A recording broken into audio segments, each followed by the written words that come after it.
Bonjour à tous, je suis heureux de vous retrouver.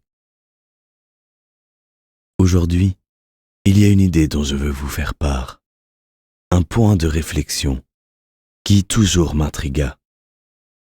La croyance qu'être libre, c'est faire ce que l'on veut. En un sens, c'est juste et vous avez raison, mais vous vous en doutez, ce n'est pas suffisant. Alors, posez-vous la question. Et en obéissant, que vaut mon consentement ? Suis-je libre de servir ou de suivre quelqu'un ? Est-ce qu'un mouton, même conscient, est librement agent de chacun de ses pas ? En un mot commençant, la liberté, c'est quoi ? Et l'enjeu est de taille, car dans une société qui se veut être sans faille, donner la liberté et protéger les siens, l'État doit imposer toutes sortes de lois que tous vont respecter pour permettre l'unité entre les citoyens. Mais s'il faut respecter un code universel, qu'en est-il de ma liberté ? Je ne peux plus faire ce que je veux, et donc je suis condamné à choisir entre ordre et liberté. D'autant plus que c'est un idéal désirable. Faire ce que l'on veut, pouvoir tout accomplir. Rien ne peut plus faire rêver qu'une telle promesse. Être seul maître chez soi, individu souverain, chacun étant son roi.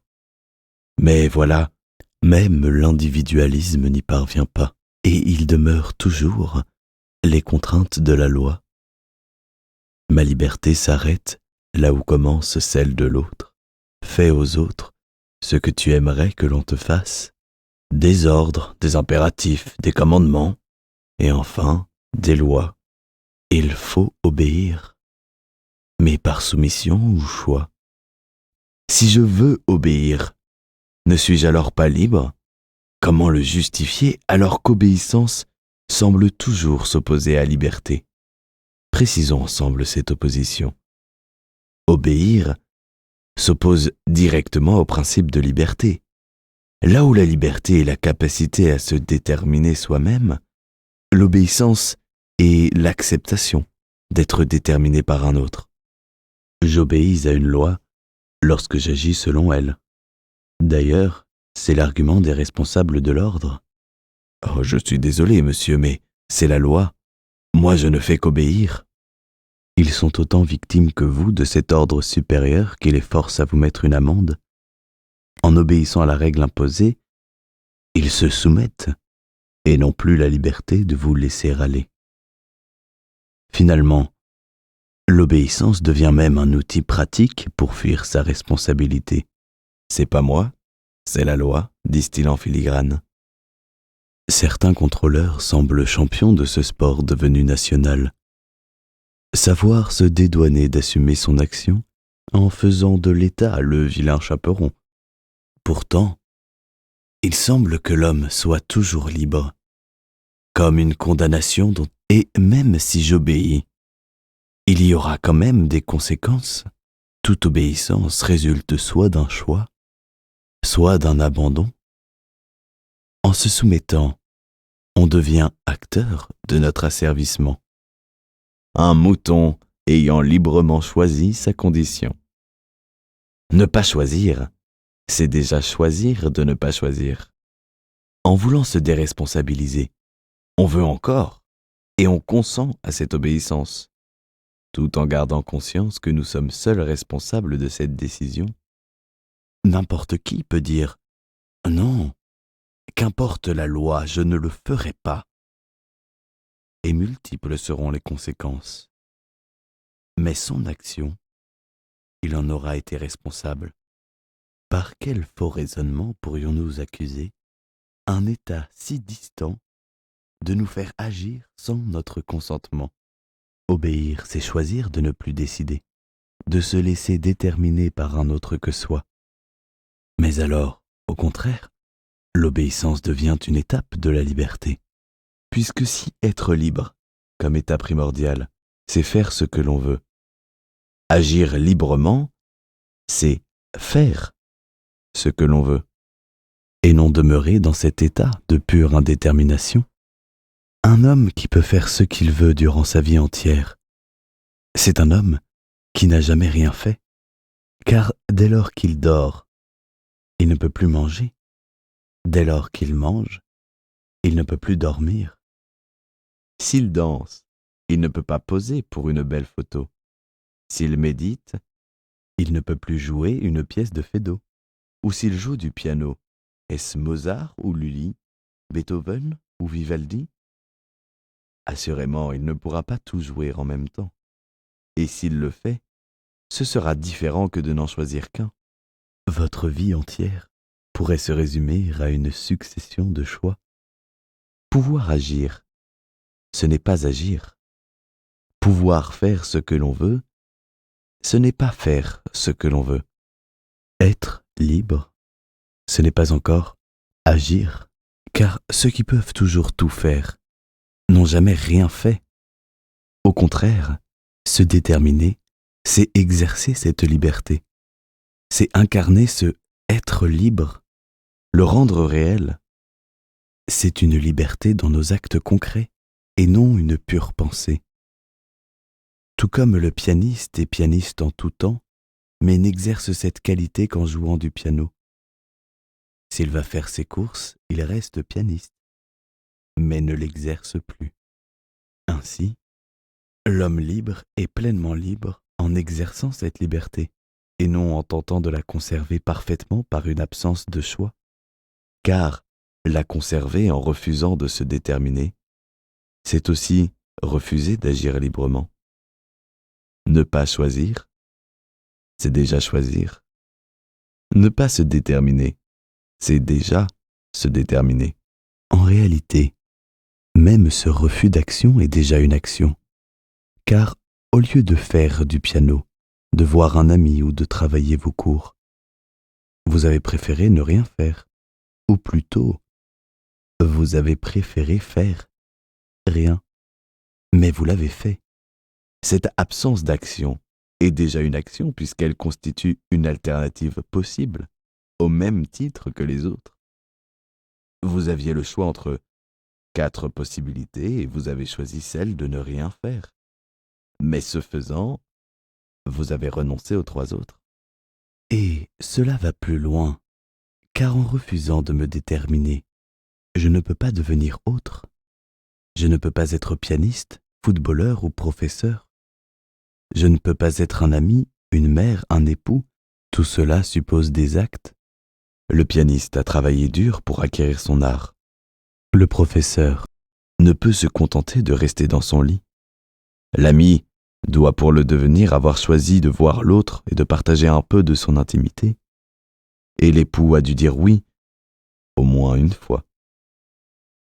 Si je refuse de choisir, de m'engager dans une décision, d'obéir à un acte passé, alors je me détermine, mais comme un être privé de détermination.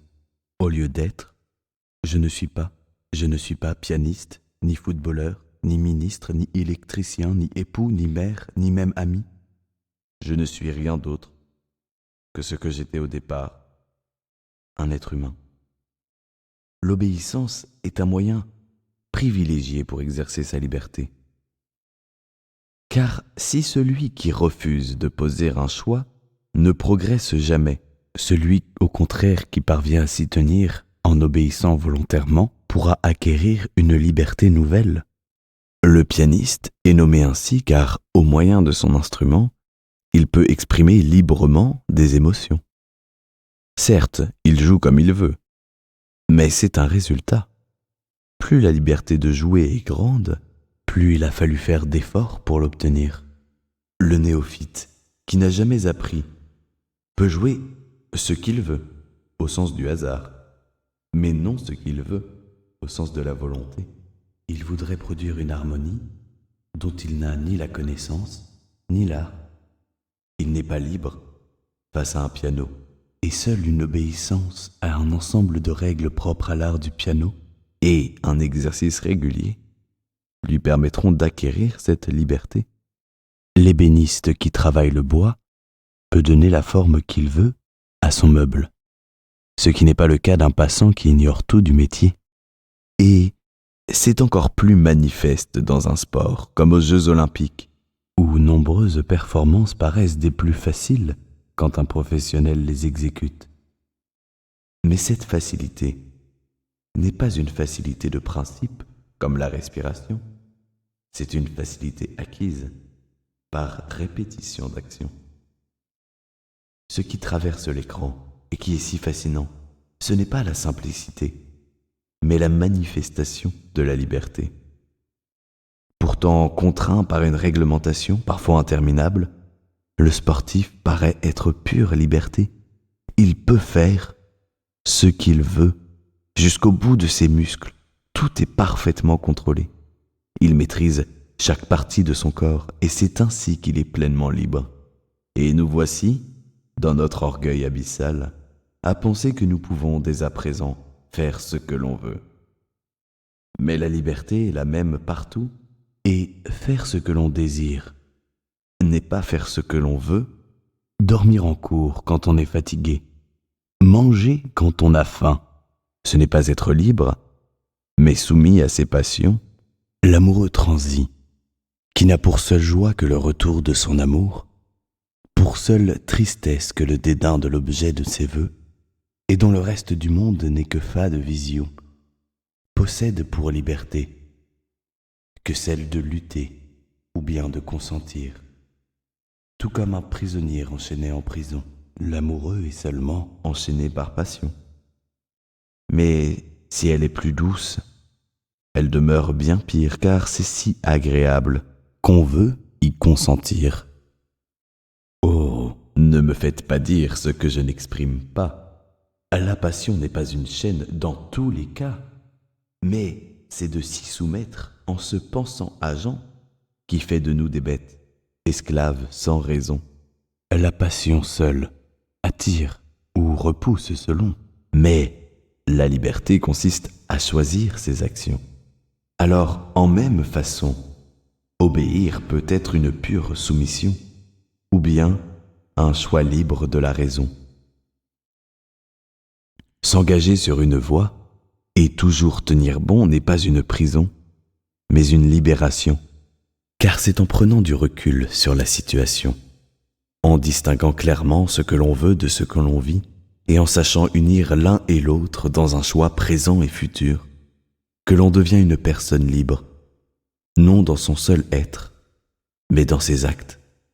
Et cette liberté demeure à chaque instant, parce qu'à tout moment, le pianiste peut cesser, l'amoureux peut partir, et l'ami peut s'enfuir.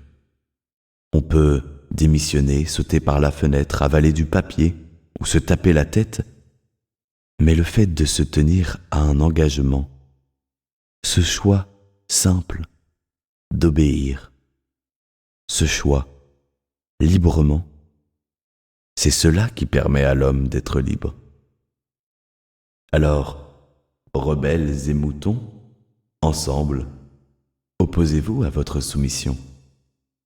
Arrêtez de subir et devenez acteurs de votre propre vie. Vous pourrez faire ce que vous voudrez, mais encore faudra-t-il avant l'avoir choisi. Oh non, il a déclenché le portail dans sa divagation. Il faut vite le fermer.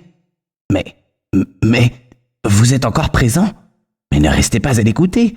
Pauvre tympan fragile. Rand est capable de contrôler n'importe qui par sa voix. Et quand il contemple, il ne se maîtrise plus. Qui donc traites-tu de fragile? Rand, tu as fini de contempler? Depuis combien de temps suis-je comme ça? 3 mois. Ah non, 3 semaines. Ce fut un voyage très intéressant, quoiqu'un peu court à mon goût. Qu'est-ce qu'il te faut? 5 secondes? Tu voulais dire an? Ah, oui, an. 5 ans. C'est compliqué cette mesure aussi. Les mètres, les secondes, les mois. Moi, je m'y perds. Tu finiras par t'y habituer. Ne t'inquiète pas. Oui. En attendant, on t'entend toujours à cause de ta divagation.